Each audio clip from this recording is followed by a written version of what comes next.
الرحمن الرحیم، السلام علیکم۔ اچھا، آج جو ہم پڑھنے لگے ہیں نا وہ نیڈ، یعنی کہ how to teach kids use of need, یعنی کہ مطلب ضرورت جس کو ہم کہتے ہیں۔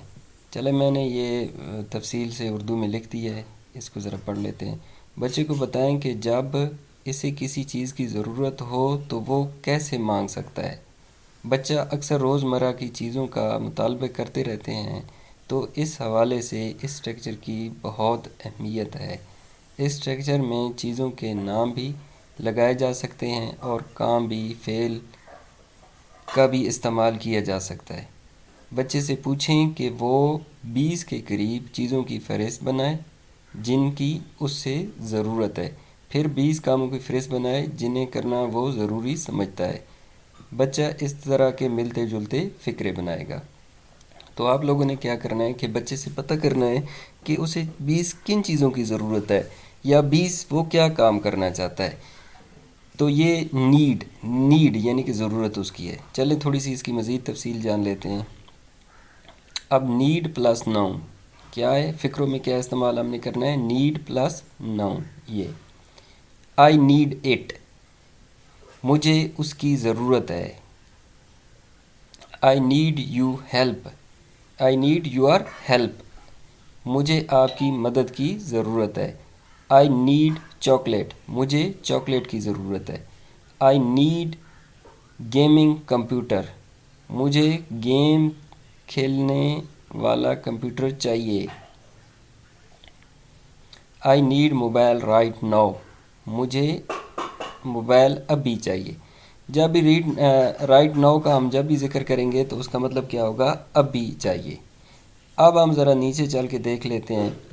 نیڈ پلس ٹو پلس ورب کی فرسٹ پوزیشن، ورب کی فرسٹ پوزیشن۔ تو اس میں کچھ میں نے یہ بنائے ہیں فقرے، تو یہ ان پہ نظر ڈال دیتے ہیں۔ I need to work now, مجھے اب کام کرنے کی ضرورت ہے۔ I need to work now, مجھے اب کام کرنے کی ضرورت ہے۔ I need to go now, مجھے اب جانے کی ضرورت ہے، یعنی کہ میں جانا زیادہ اہم سمجھتا ہوں۔ یہ دونوں چیزیں آپ اردو میں اس طرح بھی آپ کر سکتے ہیں۔ آگے ہے جی، I need to know one thing about it, مجھے اس کے متعلق ایک بات جاننے کی ضرورت ہے۔ پھر آ جاتا ہے، I need to learn English, مجھے انگریزی سیکھنے کی ضرورت ہے۔ I need to buy a gift for her, مجھے اس کے لیے ایک تحفہ خریدنے کی ضرورت ہے۔ ہر کس کے لیے آئے گا، مطلب فیمیل کے لیے یوز ہوتا ہے۔ You need to find it, تمہیں اسے تلاش کرنے کی ضرورت ہے۔ تو اس طرح کے مطلب یہ جو فقرے ہیں نا، یہ آپ لوگ اگر بچہ نہیں جانتا ہے تو پہلے تو یہ کرنا ہے کہ بچے سے ایکٹیویٹیز کرانی ہے۔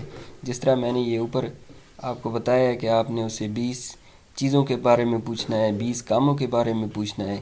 کس میں پوچھنا ہے، پہلے چلے آپ اس کو اردو میں پوچھ لیں، اردو کے بعد پھر اسے کہیں کہ بیٹا اب یہ جو ہے نا انگلش میں آپ مجھے بتاؤ۔ جیسے وہ بولتا ہے اس کو بولنے دے۔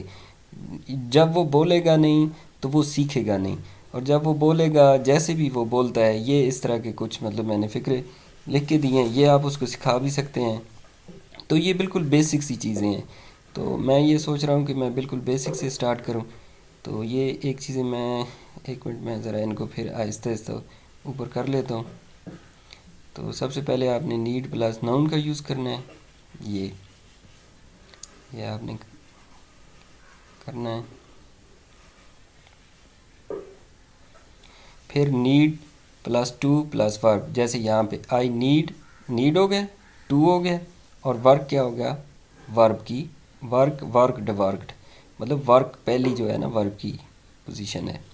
اس طرح I need to go went gone, اب گو پہلی پوزیشن ہے ہم نے لگائی ہے۔ آئی نیڈ ٹو ہیلپڈ اس کی ہے، ہیلپ پہلی کنڈیشن ہے۔ پھر آ جاتا ہے، پھر لرن ہے اس میں۔ تو مطلب یہ اس طریقے سے یہ آپ نے ویڈیو بچے کو بھی دکھانی ہے اور خود بھی، یعنی کہ خود بھی ایکٹیویٹیز کروانی ہے گھر میں۔ خود ایکٹیویٹیز جب تک آپ بچوں سے نہیں کروائیں گے نا، اس وقت تک کوئی بھی چیز جو ہے بچہ صحیح طریقے سے سیکھ نہیں سکتا ہے۔ شکریہ، اللہ